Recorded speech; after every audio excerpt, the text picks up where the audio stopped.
कुछ क्रिमिनल्स ऐसे होते हैं जब उनके बारे में पता चलता है, जब उनके किए गए क्राइम्स के बारे में पता चलता है, तो सब यही सोचते हैं कि इस क्रिमिनल को फांसी से नीचे तो कोई सज़ा बनती नहीं है। और वहीं कुछ क्रिमिनल्स ऐसे भी होते हैं कि जब उनके क्राइम्स के बारे में पता चलता है और साथ ही उनकी बैक स्टोरी के बारे में कि आखिर उन्होंने ये क्राइम क्यों किया, ऐसी कौन सी ज़रूरत आन पड़ी कि उन्हें ऐसे कदम उठाने पड़े। ये सब पता करने के बाद कहीं ना कहीं उनके लिए मन में एक सॉफ्ट कॉर्नर पैदा हो जाता है।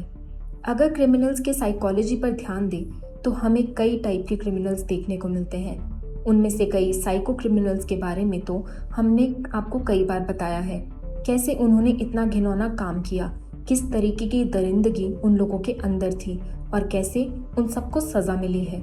मगर कुछ क्रिमिनल्स ऐसे भी होते हैं जिनके साथ कुछ ऐसा होता है, ऐसी सिचुएशन आ जाती है, वो मजबूरी में आकर क्राइम करते हैं। आज का केस भी एक ऐसा ही केस है जिसे सुनने के बाद आप शॉक्ड हो जाओगे, सोच में पड़ जाओगे, कंफ्यूज हो जाओगे, क्राइम करने के लिए सज़ा होनी चाहिए या नहीं। आपको अब हम ज़्यादा कंफ्यूज नहीं करेंगे और आपकी सारी कंफ्यूजन के आंसर आपको कुछ मिनटों में मिल जाएंगे। शुरू करते हैं आज की कहानी। पाकिस्तान के कराची शहर के शाह फजल कॉलोनी में एक घर था। वो घर 2 फ्लोर का होता है। घर के ग्राउंड फ्लोर पर लैंडलॉर्ड रहता था जिसका नाम बेजाद होता है और फर्स्ट फ्लोर पे एक फैमिली रहा करती थी जो 4 महीने पहले ही वहाँ आई थी। उस फैमिली में 3 लोग थे, ज़ैनब, अहमद अब्बास और ज़ैनब की बेटी सोनिया जो कि 17 साल की थी। हमने ज़ैनब की बेटी इसलिए कहा क्योंकि जो सोनिया थी वो अहमद की बेटी नहीं थी, वो ज़ैनब के पहले पति की बेटी थी जो अब इस दुनिया में नहीं है। उनकी डेथ के बाद ज़ैनब ने अहमद से शादी कर ली थी। शादी को 5 साल हो चुके थे। शुरुआत के दिनों में तो ज़ैनब और अहमद के बीच सब कुछ अच्छा चल रहा था, मगर जैसे जैसे अहमद को नशे की लत लगी उन दोनों के बीच सब कुछ खराब होने लगा। अहमद हर वक्त नशे में डूबा रहता, उसे अल्कोहल, ड्रग्स, हर एक नशे की आदत थी। डेली रात को जब वो घर आता तो नशे में डूबा होता और ज़ैनब को ये बिल्कुल पसंद नहीं था। उसने कई बार अहमद को समझाने की कोशिश करी कि वो नशे से दूर रहे, मगर नशा ज़्यादातर 1 वे रूट होता है। इस रूट पर लोग चल तो देते हैं मगर वापसी बहुत मुश्किल होती है। अहमद भी उन्हीं लोगों में से था जिसका वापस आना दूर दूर तक पॉसिबल नहीं था। मगर ज़ैनब थी तो उसकी बीवी, उसने हर तरीके का इस्तेमाल किया जिससे वो अहमद का नशा छुड़वा सके, मगर कोई भी तरीका बिल्कुल काम नहीं आ रहा था। अहमद दिन ब दिन नशे में डूबता जा रहा था। जैसे जैसे उसके नशे बढ़ रहे थे वैसे वैसे परिवार के बीच प्रॉब्लम्स भी बढ़ती जा रही थी। एक तो उनकी फाइनेंशियल कंडीशन भी इतनी अच्छी नहीं थी, ऊपर से अहमद के नशे में वो अपने घर के सारे पैसे भी उड़ाने लगा था। खाना पीना बड़ी मुश्किलों से उनका चल पा रहा था। ज़ैनब अहमद को कहती थी, तुम्हारे नशे की लत की वजह से हमें बहुत तकलीफ़ें हो रही हैं, फिज़िकली हो या मेंटली, इमोशनली, हर तरह से।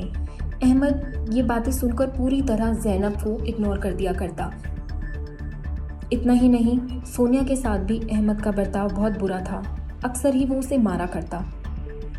अब दिन ब दिन घर का माहौल बहुत ख़राब हो रहा था, लेकिन फिर भी ज़ैनब और उसकी बेटी घर में ही रहने पर मजबूर थे क्योंकि वो आखिर जाते भी तो कहाँ। मगर 24 नवंबर 2011 के दिन कुछ ऐसा हुआ जिसके बारे में जब खबर आई तो पूरे पाकिस्तान में हड़कंप मच गया। दरअसल 24 नवंबर के दिन ज़ैनब के घर से एक अजीब सी बदबू आ रही थी, जैसे कोई सड़ा हुआ मांस गल रहा हो। बदबू इतनी ज़्यादा स्ट्रॉन्ग और इतनी बुरी थी कि वो लैंडलॉर्ड तक भी जा पहुंची। शुरुआत में तो वो इस बदबू को इग्नोर करते हैं, उनको लगता है कि ठीक है कुछ सड़ गया होगा, लेकिन आसपास के लोगों ने भी लैंडलॉर्ड से शिकायत करी। तब लैंडलॉर्ड से रहा नहीं गया, वो ज़ैनब के फ्लोर पर गए। जैसे तैसे करके लैंडलॉर्ड ऊपर आते हैं और ऊपर जा रहे होते हैं तो बदबू और तेज़ होती जाती थी। फाइनली वो ज़ैनब के फ्लोर पर पहुंचते हैं। दरवाज़ा खोलकर देखते हैं तो ज़ैनब कुछ पका रही होती है। वो पास जाकर देखते हैं कि आखिर ज़ैनब ऐसा क्या पका रही है। वो नज़ारा उनकी आंखों के सामने आता है तो जैसे उनके पैरों तले ज़मीन ही खिसक जाती है। वो बेहोश होने वाले थे। अब लैंडलॉर्ड किसी तरह खुद को संभालते हैं और वहाँ से भाग जाते हैं। नीचे आकर वो सीधा पुलिस वालों को कॉल करते हैं। पुलिस आकर पूछती है कि आखिर तुमने यहाँ ऐसा क्या देखा और तुम बता भी नहीं पा रहे हो, इतना फंबल कर रहे हो। जब लैंडलॉर्ड पुलिस को सच बताता है तो मानो उनकी भी सिट्टी पिट्टी गुम हो जाती है। ऐसा क्या हो सकता है? ऐसा कोई कैसे कर सकता है? पुलिस को लगता है कि शायद उन्हें कोई गलतफहमी हुई है। 2-3 बार पूछने पर भी जब लैंडलॉर्ड का जवाब एक ही मिला तो उन्होंने खुद सब कुछ चेक करने का फैसला किया। लैंडलॉर्ड ने बताया कि उसे कोई गलतफहमी नहीं हुई है। उसने ज़ैनब को कोरमा बनाते हुए देखा था, मगर जो कोरमा वो बना रही थी उसमें किसी जानवर का इस्तेमाल नहीं हुआ था, बल्कि उसमें एक ह्यूमन बॉडी का इस्तेमाल हो रहा था। यानी कि ज़ैनब इंसान का कोरमा बना रही थी। उसे बर्तन में इंसान के हाथ और पैर दिखे थे। पुलिस तुरंत मौके पर पहुंचती है। उस घर के 2 लोग ज़ैनब और ज़हीर को अरेस्ट करती है। ज़हीर ज़ैनब का भतीजा था। जब पुलिस इन दोनों से पूछती है तो ये दोनों बिना किसी बहाने के, बिना किसी एक्सक्यूज़ के सब कुछ मान लेते हैं। ज़ैनब बताती है कि उसने और ज़हीर ने ज़ैनब के पति अहमद को मार डाला है। पहले उन्होंने उसे बेहोश किया था, उसके बाद गला घोंटकर उसकी हत्या कर दी थी। अहमद को मारने के बाद अहमद की बॉडी को उन्होंने टुकड़ों में काटा और टुकड़ों को संदूक में बंद करके अगले दिन इस उम्मीद में उसके बॉडी पार्ट्स को पकाने लगे कि जब वो पक जाएंगे तो कचरे में फेंक देंगे, ताकि लोगों को लगे कि किसी जानवर के मांस के बचे हुए टुकड़े हैं। बिल्कुल वैसे ही जैसे खाने में कभी बच जाते हैं तो लोग फेंक देते हैं। उनका प्लान यही था कि पति के बॉडी पार्ट्स उसे पकाकर फेंक दिया जाएगा, किसी को क्या पता चलेगा। इन सब कारनामों में ज़ैनब को ज़हीर ने मदद की थी। जब पुलिस ने ज़ैनब से इस कांड के पीछे का मकसद पूछा तो ज़ैनब ने उन्हें अपनी नरक जैसी ज़िंदगी के एक एक पर्दे को उठाना शुरू किया। कैसे अहमद ज़ैनब और सोनिया को मारा करता था, गंदी गंदी गालियाँ देता था। अपनी ही बेटी के साथ उसका बहुत खराब बर्ताव था। उसने एक बार ये तक कह दिया था कि वो सोनिया से शादी करना चाहता है। ज़ैनब ने जब अहमद को समझाना चाहा कि भले ही वो उसकी सौतेली बेटी है, मगर है तो बेटी ही, अहमद उल्टा ज़ैनब को बोलता कि मेरा जो मन में आएगा मैं वो करूँगा, मुझे कोई नहीं रोक सकता। अहमद आए दिन सोनिया को मोलेस्ट करता, छेड़ता। दरअसल अहमद हमेशा से ही छोटी मोटी इलीगल एक्टिविटीज़ किया करता था। उसके पास एक इलीगल गन भी थी जिसे वो अक्सर ज़ैनब और सोनिया को दिखाकर धमकाया करता। अब तक तो उसके टॉर्चर ज़ैनब और सोनिया सह रहे थे, मगर 23 नवंबर की रात को कुछ ऐसा हुआ जिससे ज़ैनब के पास कुछ और रास्ता नहीं बचा था सिवाय इसके कि अब वो अहमद से हमेशा हमेशा के लिए छुटकारा पा ले।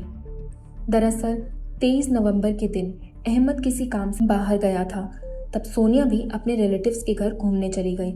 अहमद जब वापस आया और उसे सोनिया नहीं दिखी तो वो गुस्से से लाल पीला होने लगा। उसने ज़ैनब पर चिल्लाना स्टार्ट कर दिया और कहा, तुरंत सोनिया को घर बुलाओ। अहमद के इतने बोलने पर ज़ैनब ज़हीर को कॉल करके बुलाती है कि सोनिया को वापस ले आओ। ज़हीर सोनिया को वापस लाता है।